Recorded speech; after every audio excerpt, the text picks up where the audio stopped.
안녕하세요 여러분. 밤새 잘 주무셨나요? 6월 20일 화요일 아침 하루 한 말씀을 시작하겠습니다.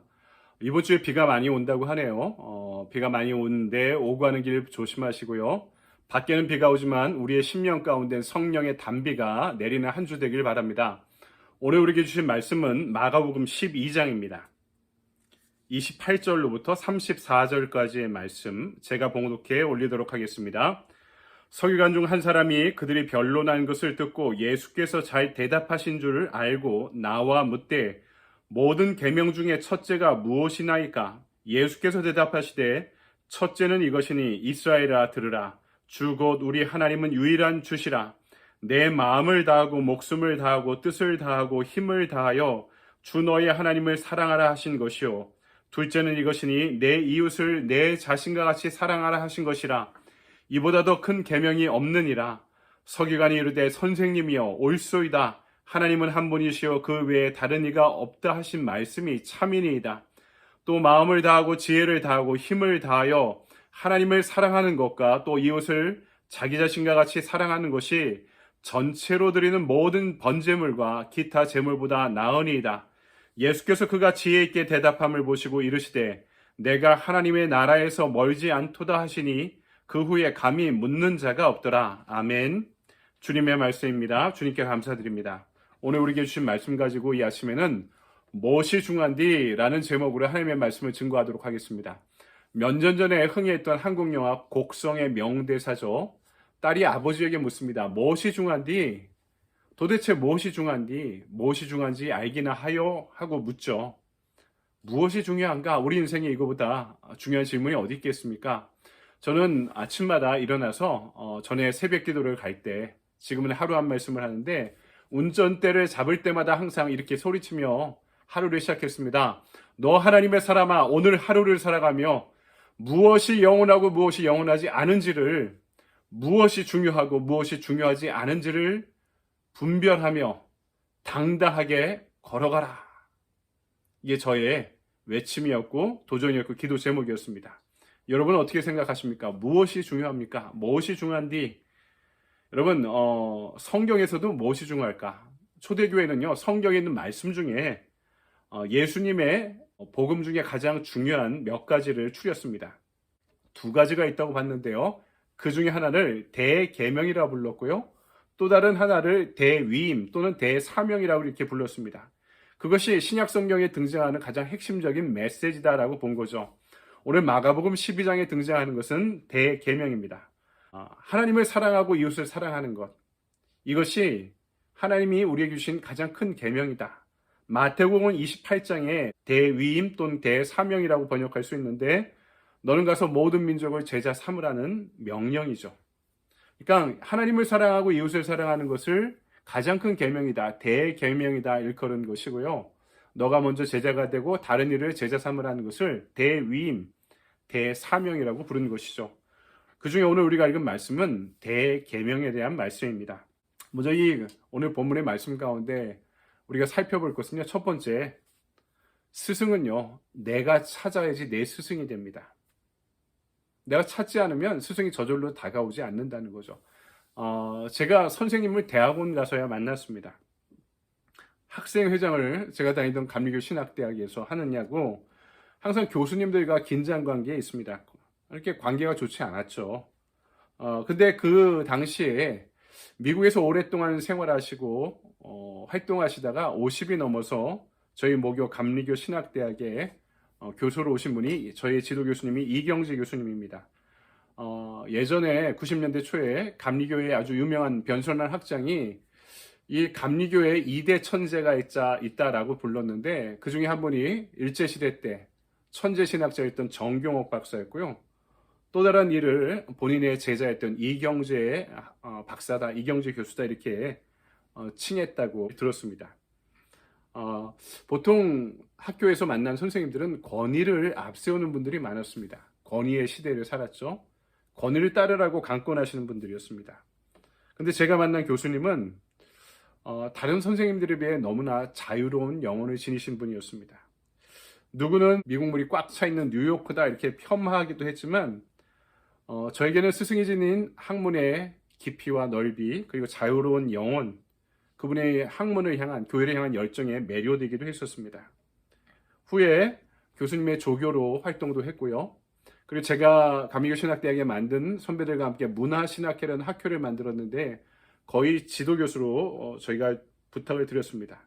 그리고 제 논문에, 이분이 지도교수는 잘 안 해주시는데 제 논문에 지도교수님으로 저를 도와주셨습니다.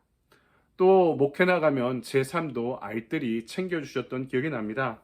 또 얼마 전에는 우리 산림교회를 개척했다고 연락을 주시고 격려해 주셨던 또 감사한 우리 선생님의 말씀을 들었던 기억도 납니다. 근데 제가 우리 교수님을 만났던 시기를 생각해 보니까 한참 방황하던 시기였습니다. 진리에 대한 고민이 많은 시기였죠. 또 많은 젊은이들을 그렇듯이 이론과 실천 사이에서 자리 잡지 못하던 시기였습니다. 하지만 진리에 대해 갈급했고 비판 정신은 또 하늘을 찌를 듯 했고 꼭 진리를 찾는 길에 목마르던 그런 시점이었습니다. 그때 알게 된 스승은 저에게 예수를 따르는 길을 안내해 주신 샘물과 같은 느낌을 주는 분이었습니다. 그리고 그분에게 수업을 들은 곳에 머물지 않았습니다. 자주 찾아갔고 교수님만 교류했고 또 제 스승으로 삼고 부탁을 드리고 그분의 신학적인 방법론을 저의 방법론으로 삼아서 신학을 공부하는 길을 찾게 되었습니다. 오늘 본문에 나온 서기관도요, 예수님을 비난하러 온 사람은 아닌 것 같습니다. 마가복음 12장 전체에 바리새파, 헤롯 당원, 사두개인파와 예수님의 논쟁이 계속해서 진행되는데 거기에 이 청년 서기관이 있었던 거죠. 예수님 말씀 잘하시는 것을 보고 예수님께 질문을 합니다. 여러분, 그 당시에 피폐하고 타락한 이스라엘의 성전 중심의 종교, 꽉 막혀버린 율법주의에 대해서 제대로 된 율법학자라면 숨쉬기 힘든 사회상이라고 생각했을 것입니다. 그러던 중 접한 예수님에 대한 소문은 이 청년이, 이 서기관이 호감을 갖기에 충분한 분이었습니다. 이 서기관이 지닌 인생의 문제, 진리에 대한 갈급함을 그분을 만나 해결하고 싶은 열망이 있었던 것이죠. 그리고 찾아간 예수님께, 그 모든 논쟁을 지켜보던 그 예수님께 28절에 묻습니다. 모든 계명 중에 첫째 되는 계명이 무엇입니까? 여기에 대한 예수님의 대답이 신약 성경 전체에 가장 중요한 핵심적인 메시지가 됩니다. 29절에서 31절. 예수께서 대답하시되 첫째는 이것이니 이스라엘아 들으라. 주곧 우리 하나님은 유일한 주시라. 내 마음을 다하고 목숨을 다하고 뜻을 다하고 힘을 다하여 주 너희 하나님을 사랑하라 하신 것이요. 둘째는 이것이니 내 이웃을 내 자신과 같이 사랑하라 하신 것이라. 이보다 더 큰 계명이 없느니라. 그 대답에서, 예수님의 대답에서 서기관은 길을 발견합니다. 32절, 서기관이 이르되 선생님이여 올소이다 로 시작하는 그의 고백은요, 예수님의 율법에 대한 해석을 전적으로 받아들이고 긍정하는 것을 보여주고 있습니다. 주님도 그와 대화하시다 그를 인정하시고 사랑하시죠. 34절, 예수께서 그가 지혜 있게 대답함을 보시고 이르시되 내가 하나님의 나라에서 멀지 않도다 하시니 그 후에 감히 묻는 자가 없더라. 여러분, 이 서기관처럼 찾아가는 사람이 스승이 됩니다. 멘토는요, 제 목회 경험 가운데, 공부하는 경험 가운데 어느 날 갑자기 저에게 멘토와 스승이 찾아오지 않습니다. 내가 갈급함을 갖고 그 문제에 대한 전문가, 또 그것을 상담하고 의지할 만한 인격적인 신뢰가 있는 사람을 찾아다니면서 그분이 나의 멘토가 되고 선생님이 되어 가시는 것입니다. 그렇다면 누가 스승일까요? 우리에게. 우리 인생의 궁극적인 스승은 한 분밖에 안 계시죠. 예수 그리스도가 우리의 스승이시고 우리는 그분의 제자입니다. 그런데 그 스승이 때로는 너무나 멀리 있게 느껴집니다. 그래서 우리에게 또 다른 통로를 주셨죠. 나에게 그 스승을 따르는 길을 안내하고 인도하는 사람들입니다. 목사가 그런 사람이고, 나를 전도한 분들이 그런 분들이고, 교회의 신앙의 모델을 보여주는 어른들이 그런 분들이고, 어려서 나의 교회학교 선생님이 그런 분들이었고, 그리고 언제나 나를 향해 또 대화해주고 교제해주고 지지해주는 교회 안에 나의 좋은 친구가 바로 그런 분들입니다. 스승이 멀리 있다 느껴질 때 그 친구를 통해, 목회자를 통해, 선생님을 통해, 교회 어른을 통해, 나의 중보자를 통해 우리가 그 길을 함께 갈 수 있도록 그 길을 안내해 주신 것이죠. 제가 부목사 때 저희 담임 목사님이 항상 저에게 일러주신 또 지침이 있습니다. 이 목사, 너 제자 만드는 게 아니다. 그리스도의 제자 만드는 것이다. 지금도 기억합니다. 제사람 만드는 게 목적이 아니라 목회에 내가 먼저 간 길, 함께 그 길을 가도록 인도하는 것이 저의 제자 훈련입니다. 주님을 향한. 여러분, 우리도 주님을 만나야 됩니다. 주님을 따라야 됩니다. 주님께서 우리 인생의 궁극적인 스승임을 인정하고 고백해야 됩니다. 그리고 그렇게 그분을 따르다 알아가고 또 교제하고 닮아갈 수 있다면 언젠가 우리도 누군가 그 길을 걸어가고자 할 때 그 길을 돕고 안내할 수 있는 안내자, 중보자가 기꺼이 되어줄 줄 믿습니다. 두 번째 오늘 말씀은 율법의 핵심이 무엇인가? 그것은 본질을 쫓는 데 있다라는 핵심적인 사상을 또 복음을 우리에게 안내해주고 있습니다. 예수님 당시에는요, 유대인들은 이렇게 분류했습니다. 율법에 큰 것과 작은 것이 있다. 무거운 것과 가벼운 것이 있다. 이렇게 분류해 율법을 613가지 이상의 계명으로 분류하고 있었다고 합니다. 이때 이미 많은 유대인들이 이런 논쟁을 하고 있었던 거예요. 무엇이 크고 무엇이 작은 것인가? 무엇이 우선순위인가? 무엇이 더 무거운 율법이고 무엇이 더 가벼운 율법인가? 이런 논쟁들이 이미 오래전부터 이 예수님 때 지금까지 계속해서 지속되고 있었던 것이죠. 이 서기관의 질문은 그 질문들, 그 핵심적인 질문들이 해결되지 않은 상태에서 그 진리를 쫓고자 하는 구도자의 입장에서 예수님께 질문한 것이고, 예수님은 그 모든 논쟁을 꿰뚫어 보시고 그 핵심을 정리해 주고 계시는 것이죠. 그런데 생각해 보십시오. 율법의 규정까지 따진다면 율법은 613가지가 아니라 각가지 규정까지 따른다면 수천 가지가 넘었을 것입니다. 그런데요, 그 많은 율법이 생겼을 때 그들의 신앙이, 믿음이 더 좋아졌을까요? 그렇게 율법을 많이 붙잡고 사는 법률가들, 신학자들, 제사장들, 서기관들, 바리새파가 그렇게 수도 없이 많이 존재했는데 그들의 성전 신앙은 더 깨끗해졌나요?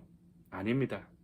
그들의 교리는 더 혼탁해졌고 그들의 제사는 더 타락했고 그 성전은 국가를 더 이상 지탱하는 곳이 되지 못했습니다. 그 성전은 결국 예수님의 예언처럼 돌 위에 돌 하나도 남기지 않고 모두 무너지게 됩니다. 여러분, 그렇습니다. 율법은 처음에 10개만 있었죠.